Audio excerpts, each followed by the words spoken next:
காதலர்கள் ஒருவரையொருவர் முழுதாக புரிந்து கொள்ள இந்த விஷயங்களை தெரிஞ்சு வைச்சிக்கிட்டா போதும்.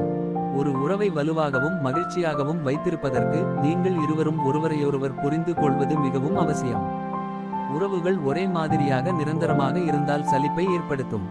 நீங்கள் இருவரும் ஒரே மாதிரியான செயல்பாடுகள், ஒரே மாதிரியான உணவுகள், ஒரே மாதிரியான உரையாடல்கள் மற்றும் பலவற்றை எதிர்பார்க்கும்போது மிகவும் உறுதியான காதல் கூட உற்சாகத்தை இழக்கும்.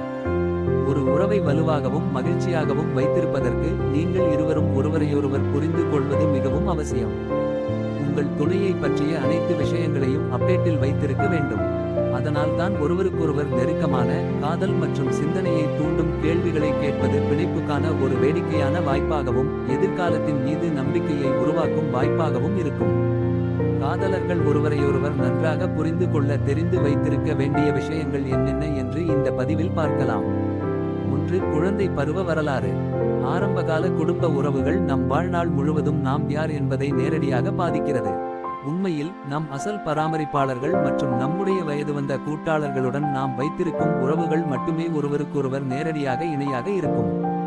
ஒருவருக்கொருவர் வரலாற்றை பற்றி நீங்கள் எவ்வளவு அதிகமாக அறிந்திருக்கிறீர்களோ அந்தளவுக்கு தூண்டுதல்களை புரிந்து கொள்வதிலும் மோதல்களை தவிர்ப்பதில் சிறந்து விளங்கலாம். 2. கடந்த கால உறவுகள் வரலாறு. தம்பதிகள் ஒருவருக்கொருவர் கடந்த கால உறவுகளின் வரலாற்றை அறிந்து கொள்ள வேண்டும். இதில் அனைத்து முக்கியமான சமூக, காதல் மற்றும் பாலியல் உறவுகளும் அடங்கும். கடந்த உறவில் ஏற்பட்ட சிக்கல்கள் மற்றும் கடந்த கால சவால்கள் வரை ஒருவருக்கொருவர் தொடர்புடைய கடந்த காலத்தை அறிந்து கொள்வது என்பது ஒரு சிறந்த எதிர்காலத்தை உருவாக்கும் போது முக்கியமானது. 3. காதல் குறிப்புகள். ஒவ்வொருவருக்கும் அவர்கள் அன்பை கொடுக்கவும் பெறவும் விரும்புகிறார்கள் என்பதற்கான பல்வேறு விருப்பத்தேர்வுகள் உள்ளன. உங்கள் காதல் விருப்பங்களை வரையறுக்கும் வார்த்தைகள், செயல்கள் மற்றும் நீங்கள் விரும்பும் அனுபவங்களை வெளிப்படையாக கூறவும். சூழல், நாளின் நேரம் மற்றும் பலவற்றை பொறுத்து இந்த விருப்பத்தேர்வுகள் மாறக்கூடும் என்பதை நினைவில் கொள்ளவும். 4. சவால்கள்.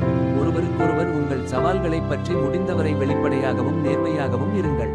தூண்டுதல்கள், ஏமாற்றங்கள் மற்றும் கடந்த கால, நிகழ்காலம் அல்லது எதிர்காலத்தில் எழும் பிற சவால்களின் பட்டியலை பார்க்கவும். மோதலை மறுபரிசீலனை செய்து அதை தீர்க்க முயற்சிப்பதற்கான நேரம் இதுவல்ல. இது விழிப்புணர்வை உருவாக்குவது மற்றும் மோதலை உருவாக்கக்கூடிய சவால்களை இயல்பாக்குவது போன்றவற்றுக்கு அவசியம். 5. பாலியல் ஆசைகள். நல்ல பாலியல் தொடர்புகள் என்பது உருவாக்கப்படுபவை.